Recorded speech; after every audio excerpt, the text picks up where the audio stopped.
কবিতাৰ শিৰোনাম প্ৰেম। কথা সৌৰভ গগৈ, পাঠ বৰ্ষা গগৈ।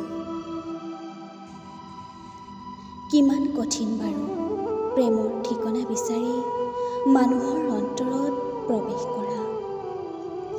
কিমান সুখী বাৰু ঠিকনাপ্ৰাপ্ত মানুহবোৰ।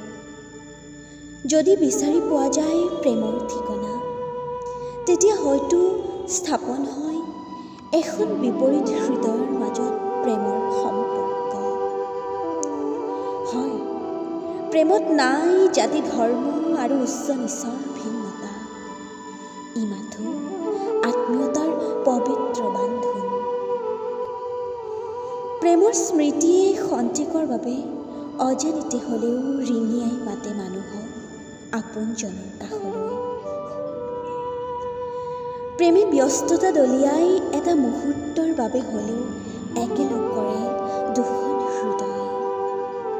তেতিয়া সাৰ পাই উঠে প্ৰেমে ৰঞ্জিত কৰা